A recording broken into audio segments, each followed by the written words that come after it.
They had it on and off throughout their entire lifetime. First sign that it's a gene mutation. They cannot point to the specific trigger that causes it.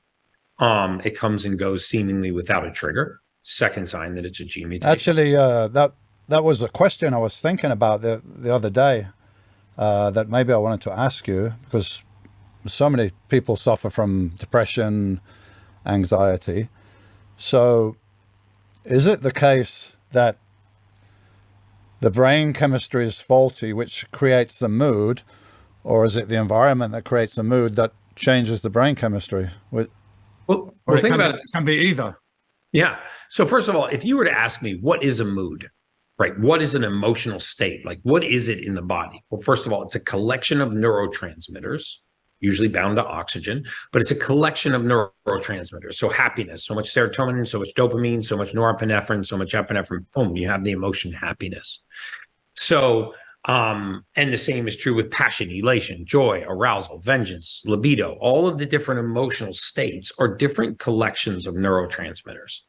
Well, if you have an inability or limited ability to manufacture or to break these neurotransmitters down, then you go to assemble a mood and you actually don't have the raw material. So in other words, like going to a bakery chef and saying, listen, you can bake whatever you want.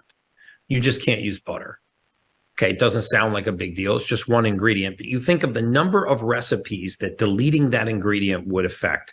Cookies, pastries, pies, brownies, all of these different things. Do the same thing in a human being and say, you can manufacture any mood that you want. You just can't use serotonin.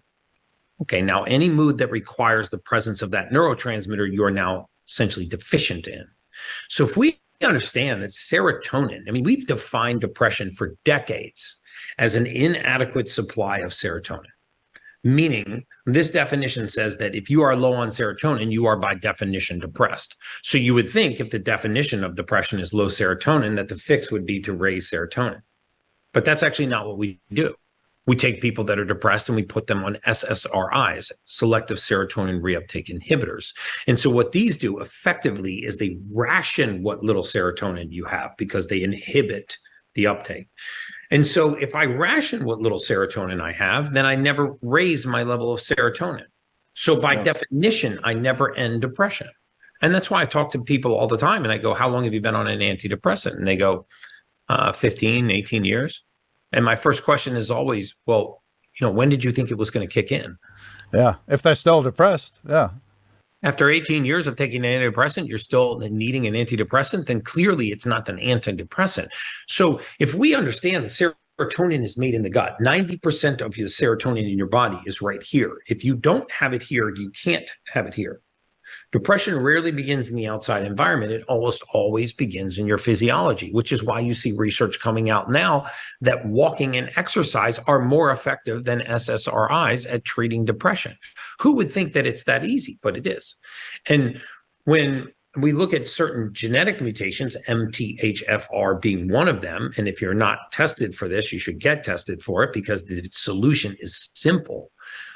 We start learning to supplement for the sake of deficiency and not just for the sake of supplementation. When I go to most people's supplement cabinets, Dorian, it's like rows and rows, St. John's wort and CoQ10 and CoQ10 and, So you've been in my house then. And then I start to ask them, well, why are you taking this? What are you expecting from this? It's not that these supplements are not good. The question we should ask is, does my body need it? I need data to find out what my body needs. And once I find out what my body needs, I can go about supplementing for deficiency and not just the sake of supplementing. And this is when magic happens in the human body. When you give the human body the raw material that it needs to do its job, this is when magic happens. And I would love to say that we can get all of the nutrients that we need from our diet, but it's extraordinarily difficult, nearly impossible. Especially now with the very ground that the plants are growing from is depleted of minerals and so on. So it's very difficult to get what you need.